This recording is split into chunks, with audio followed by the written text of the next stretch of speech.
In this video, I had to embark across the scorching desert to hopefully rescue a family stranded out of their brand new dream home for 2 years. They're battling a legal nightmare over a mysterious odor defying all experts, even a scented tracking dog. Wish me luck, because they told me I'm their last hope. But first, we're gonna stop along the way and tackle a homeowner's sewer stench in his kitchen.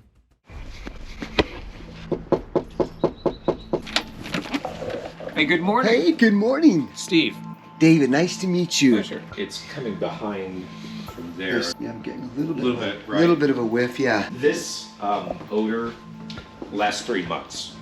We never had it before. It seems like something changed. That's why I assume it could be a backup or something like that. What I'll do is I'll do a perimeter inspection. Sure. I'm gonna get up on the roof, just kind of acclimate myself to what... I will tell you right now, just as you go into the attic here, right here is where that venting. And the venting is right behind the washing machine. Right. Goes up here and through the roof. Probably don't know it for this, or don't need to know it for this particular issue, but our main water feed is on this side. You'll see it as you walk down the stairs. Perfect. All right, I'm gonna perform my inspection here.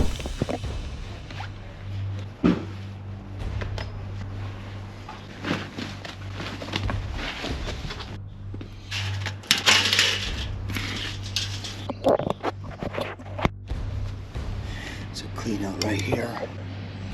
I like to put my nose in the sewer vent system or a clean out like this because you want to see if that smell is the same smell that you're getting inside of your home. All right, speaking of intermittent smell, that smell right there in that main sewer clean out, no smell whatsoever. All right, so this right here is right above the washing machine area. The refrigerator is going to be right here and the laundry room is going to be here. So what we're going to do is smell this vent. How strange. This pipe right here smells like sewer. The main sewer cleanout doesn't have that smell. By sniffing this and going downstairs to verify if this smell matches that smell inside your home, that's a good indicator that you can at least verify that it is a sewer gas smell. Yeah, that's really, really, really strong. That's where we've been smelling stuff. It definitely seems to be the origin. Now we need to get to the crawl space. Okay.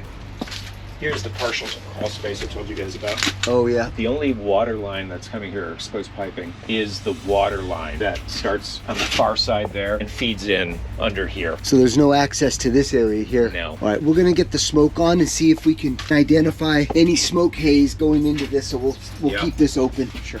All right, we're getting the smoke machine set up and we're gonna inject the smoke right above the affected area. We could inject the smoke down in the clean out, but a lot of times what I like to do is inject the high concentrations of smoke right above the affected area, just so we can pinpoint it much faster.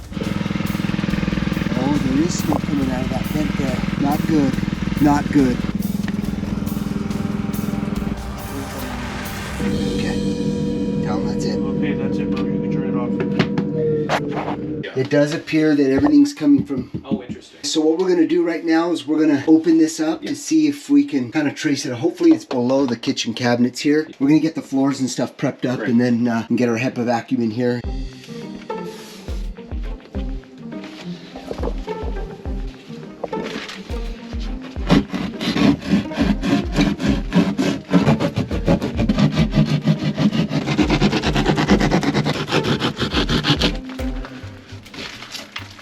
Okay, now that we have it open, we're gonna run another smoke test because all these connections look good.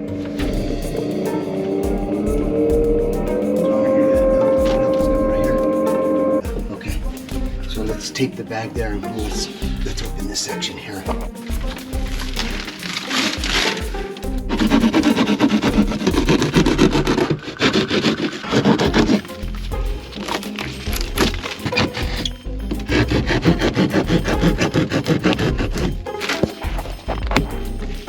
Hey Anthony, go ahead and turn the smoke back on. You got it.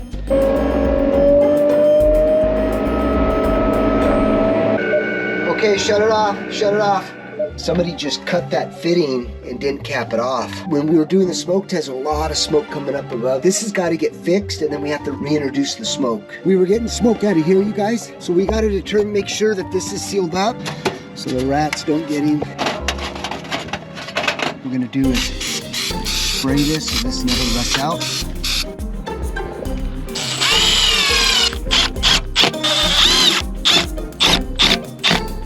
For now, we're gonna conduct another sewer odor test. We all connected, Enrique? We're all connected. We're ready to go. Ready for the smoke? Okay. Okay, just go really aggressive. Copy. You can hear we're cranking that smoke all the way on high mode. We want high concentrations of smoke. You're really lucky, and there's nothing in the attic.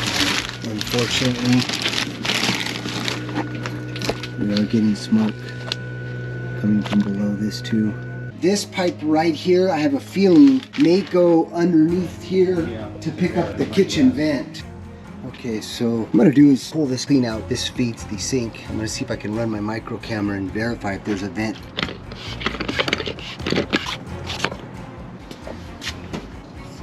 And verify. Okay, keep going, keep going.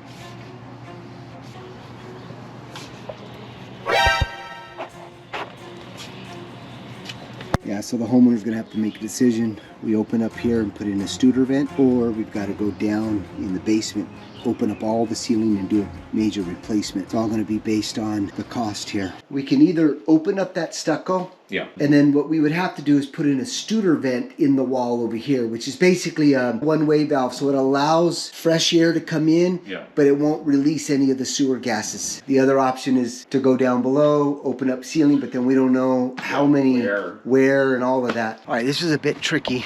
We have no access, as you can see. But I think what I'm gonna do is take that pipe that we connected that breach with, take that out, run the camera and verify, because there's bathrooms down below. So if I open up that kitchen stucco wall and put a Studer vent in, could actually affect the bathrooms down below. So let's run the camera and verify if that vent is dedicated just to the kitchen area. Keep sending it down. Oh, there's the break right there. This vent right here is 1.5 inches, so it should only be feeding the kitchen. Yep. That shouldn't be coming off your bathroom down below. Toilet needs minimum of 2 inches. This is an 1.5 pipe.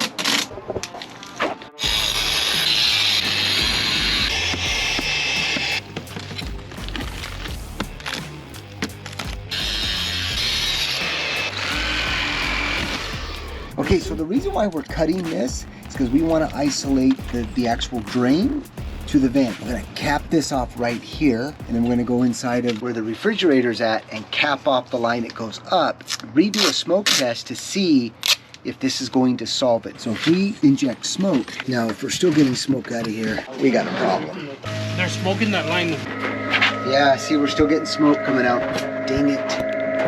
Okay, so now that we've isolated all the different vents by opening up the stucco, the walls, we've determined that the next breach, which is just a small amount of smoke that we were getting, going to be down in that hallway, in the ceiling, in the walls. The homeowner does not want to go through the major demolition to pinpoint this. So because we found the major sewer odor source, which was that T fitting in the wall by the refrigerator, what we're going to do is put everything back together. We're going to foam seal around the subfloor. He's going to wait it out a couple weeks. I told him there's no guarantee, but there is a possibility that he may never get the sewer odor again. That's what we're going to do. So hopefully this repair that we did in the wall will stop it. Worst case scenario, we've got to come back and start doing a major demolition to eliminate the small breach that we're getting. So this job's a wrap for now, but if we've got to come back, we'll continue here. All right, so we're going to leave Enrique here to clean up, seal up, make those pipe connections. Why? Because we have a 6-hour drive with a homeowner that is just suffering from a odor. He believes it's a sewer odor. They've been out of the house for 1.5 years. Major legal issue. There's all of these experts that have come in to try to figure out this odor. Even like sniffing dogs have roamed the inside of this home. We're his last resort. So we're on our way now so we can get over there and start first thing tomorrow morning and figure out so we can get this family back in their home.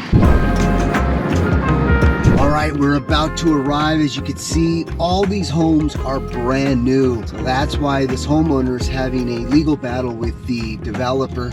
He's given up. The builder's given up. He's basically walked away. They've exhausted all efforts. They've had engineers out. They've had hygienists out. So I'm their last hope. And this could be very tricky. Very, very tricky. When it comes to odors, very difficult, especially if we arrive right now and there's no odor and I get from the homeowner. If the homeowner says, oh, today we don't smell it, makes it way more challenging for us. Good morning. Right. Glad to see you. Good to see you, man. Likewise, Good to man. see you. Likewise. But we don't know if it permeated through the house. Yeah, let's go have a look. Okay, this is what we're getting. And then when we walk in here, in It's this worse mudroom, inside. it'll be a little more woody. Wow. Yeah, this is what we have.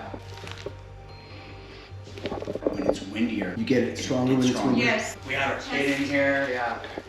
I don't smell it in the fabric. You won't smell anything in the house. But once you take it to a neutral place, everything reeks. Yeah, definitely the garage has it the strongest for sure.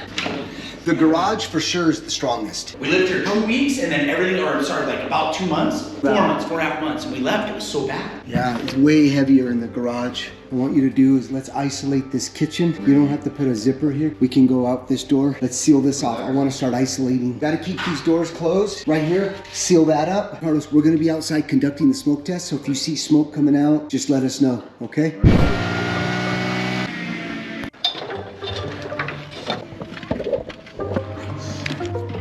Okay. We can get the smoke out of here too. Okay, we've capped off all of the vents so we can get much higher concentrations of smoke inside of ventilation and drain system. So let's go downstairs now. No smoke. No. There's no smoke. We've been running the machine. We've been running the smoke machine for over an hour. All right, we're gonna remove some of the electrical sockets to see if we can get some airflow through there and smell inside the wall with that airflow coming out. Significant amount of airflow flowing through here. Okay, now let's go in the garage and see if we can get that distinct smell that I really can pick up in the garage. The garage is by far the worst, and it's not a sewer odor issue.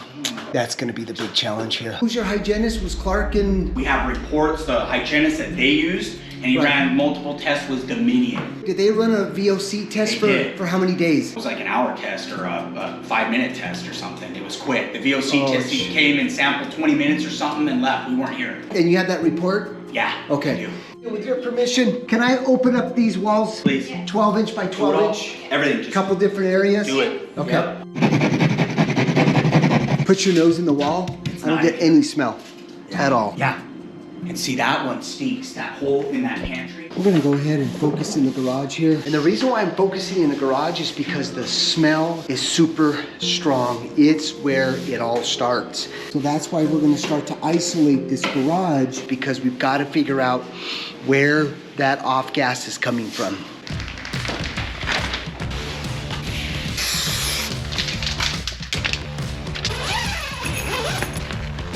All right, so what I'm gonna do now is take an air mover. We're gonna put it underneath the plastic here to blow underneath the garage door. But we still need to seal this plastic up. We don't want to get this air mixed in with the off-gassing of this concrete here.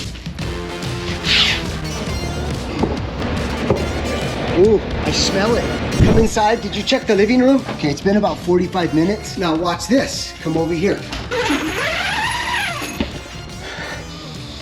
I'm not getting it here, man. No, dude, you're right. I'm not getting you go it. in here. You go in there, it's a Light you whole... up, man. I still feel a little funk, but dude, it's not. This is no. The garage in this is was this. intense. 100%. We have a challenge here.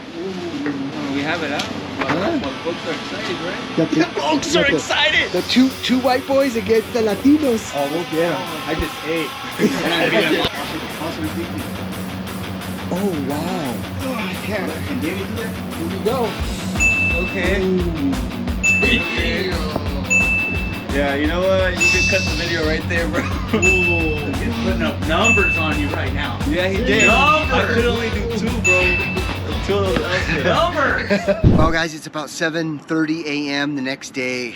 I couldn't sleep last night. I am so looking forward to this test. I'm super excited to figure this out for them. So we got a long day ahead of us here itching to get back over there right now to figure out where this smell is coming from. A little heavier right now than it was yesterday, right? Smell a little bit, huh? Yeah. Oh, because they turned off the fan. Turn off the air. It's not as fresh. Let's just add a zipper here. See if it's the same intensity in the kitchen. Oh, it's stronger. Yeah. So go in here and see if there's a difference here.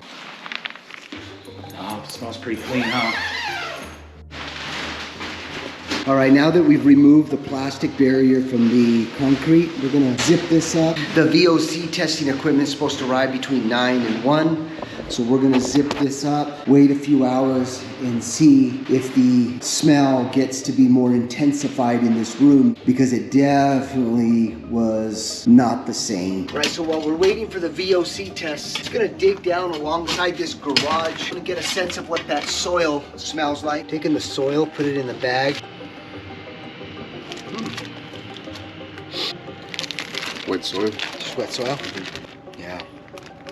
All right, so we've set up our VOC testing equipment here. We're gonna run this for 2 hours. I'm gonna get the other one set up as well, with the chain of custodies right here. Okay, so we have our VOC test for the living room here. And then we have our VOC machine here. Make sure it's on.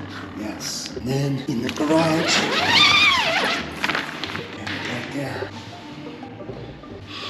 Right now, this garage is so much better. Each vial gets contained like that. Okay, so what we've really confirmed, and I'm so glad we isolated this garage area, because this garage does not smell anymore. The smell is right behind this barrier right here, between here and then about 3 feet in the kitchen. So what does that tell us? There's something that's off-gassing between that middle section area here. Kitchen's not as bad, but as soon as we step through this door right here, that smell is very intense. Okay, now that we verified that this section of the garage has no more smell, we're just gonna take this off now. We're gonna set up our heaters in here to really heat this entire garage, mainly in here. Then when we do our flush out, we can raise the garage door and allow all of this heat and VOCs to flush right out into the atmosphere.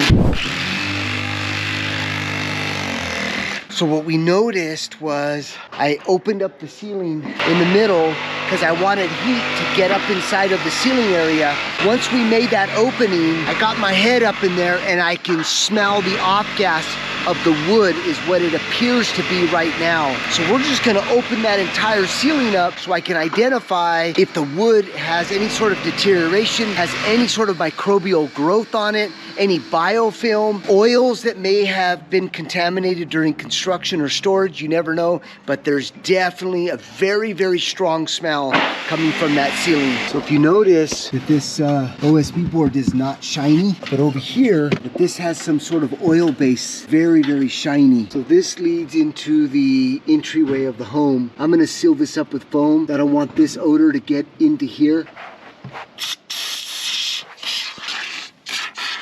So we do have combustible air. We don't want that to be a completely sealed environment. It's dangerous. So we're bringing in a little bit of fresh air. We don't want any carbon monoxide building up. We do not want those heaters inside of a house. We're doing this inside of a garage. So beware when you set these heaters up. It's mainly for garages or construction sites. Well, day number 3, it's 5:30 in the morning. I couldn't sleep last night. I've been putting a lot of thought into what I think I've discovered here. I remember looking up inside that garage ceiling and noticed a bunch of nails coming through, and that's not typical normal construction. Now, this is a brand new house. That's number 1. Number 2 is when I walk in this garage, now that everything has been closed up, is that smell still gonna be there? I couldn't sleep. I had to get over here and wrap my head around this job because we're on to something. I just hope we can really pinpoint it to what I'm thinking it is. Here we go. You can see all these nails right here. See all the nails? This is not normal construction. Look at this, look at all these nails here. I think between this subfloor, there's a bunch of adhesive that they laid here, and that adhesive is just seeping through this. Let's go investigate further. Right above the area where I opened up the hole in the ceiling of the garage. This area right here, this master closet.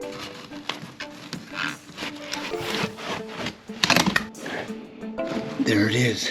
I can hear my air mover right down here. I don't know if it's in the adhesive or if it's the actual OSB. Good old baking soda. This will help neutralize, shift the odor, absorb it. Whatever I could do to try to verify stopping the smell from getting into the house and getting into the garage. If this works, then we know that there's off-gassing somewhere in here. So a significant amount of baking soda in here to absorb and neutralize this smell here.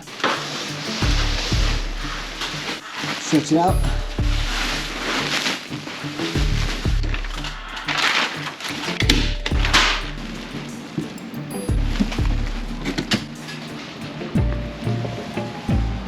Yeah, that's that smell, man. That's it. Once we get these tubes set up and vented out to the outside, we're gonna shut the garage door. We're gonna leave for several hours. Because remember, every time we came, we all got a hit of it. Okay, so this is gonna be our fresh air going in. And then we're exhausting the odor to the outside. And what we're gonna do is shut this garage door, and then we're gonna seal this up as well at the bottom again.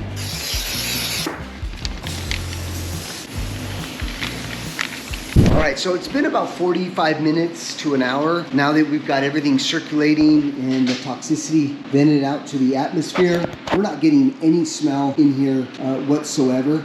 It is so much better. So really proud that we were able to figure out what the source is. So he's gonna talk to his legal team, but we're going to run this test for 7 to 8 days. They're gonna be back and forth in the morning, and then as the temperature rises, they're gonna come out and smell the inside of the home in these different areas, as well put their nose to this to see if the toxicity odor has started to diminish each day that they come. The great thing is with the legal team, if they bring the builder back out, we can actually now prove to them where the source is off-gassing from, which is this corner right here. If this doesn't go away in the next 7 to 8 days, they can put their nose there, and this will be proof that there's something in the building material that's off-gassing into this breathing space of this home. So it's amazing what we've accomplished here in the last 3 days. We've really done so many different tests to pinpoint where it all stems from, and it's right here. And as of right now, this is the first day that you can walk in this garage and not feel all the irritants.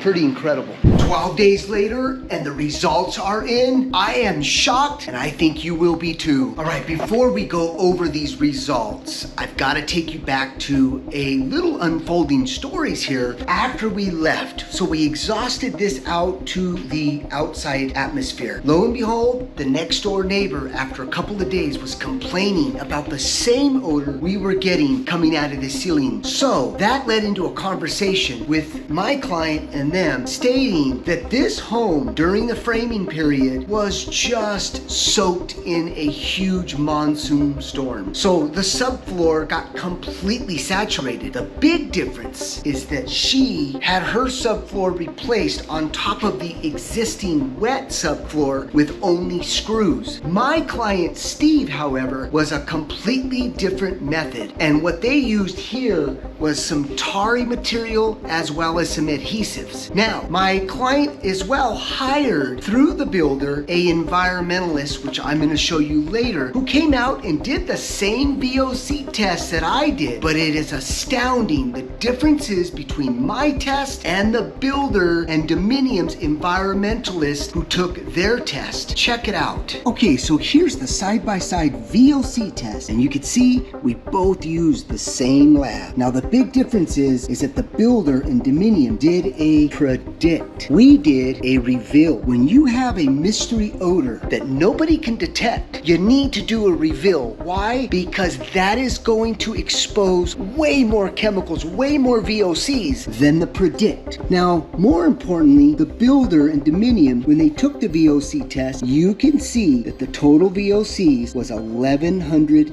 nanograms a liter. So this is moderate. Now you come over to mine, and the red VOC test is 3,500 nanograms a liter. You come down at the bottom, we are in the severe state. Look at this. Severe. Took the same test, the same house, but check out the difference, you guys. And this is why what we do is way more critical, way more detailed than a environmentalist that's just coming out here and randomly just taking a bunch of tests. What we did, the major difference is that we isolated this home and we did VOC tests in the highest concentrated areas, and that's why we were able to get the results versus what Dominium did. We are on to something, and what this is leading to is this chemical right here. So we discovered in our report, and speaking to the lab, cyclohexane right here. This chemical is very rare and it's in very high concentrations. This is much higher than the normal elevations that you would see in a normal environment. Hazardous substance fact sheet right there, cyclohexane. This chemical is on the special health hazard substance list. Colorless liquid and in making adhesives, right there, making adhesives. That pinpoints that the subfloor up above this area where we're getting most of the off gas, there's an adhesive between those subfloors that's off gassing. And in my professional opinion, this is absolute negligence on the builder. And this is why I think Steve has got a great case. Now, I don't like to say this, but there may have to be part 2 to this. But the point I'm excited about is at least we got to the nitty-gritty of this case. We actually got the attorneys now to offer Steve a contingency to take this case on and go after the builder, because the builder should be here until they solve this issue. They haven't even moved into this home. It's been 2 years and they can't even enjoy a brand new home because the builder bailed on them. They should stay here to the end. Now, I do understand that the mold and odors is not regulated by any government official. So from the builder standpoint, they feel that they've exhausted all efforts, but you don't leave a family hanging until you get to the bottom of it. And it took us to come all the way out here to a different state and dig and dig and dig until we found the source. And it's right there above that ceiling. So I'm itching to get in there and start demoing that subfloor. But the legal counsel said absolutely not. We cannot do any demolition or discovery because we could possibly be blamed for tampering with the evidence. So the legal counsel is going to reach out to the builder to give them the opportunity to see if they want to be present in the event we have to come in and start doing the demolition. Case closed.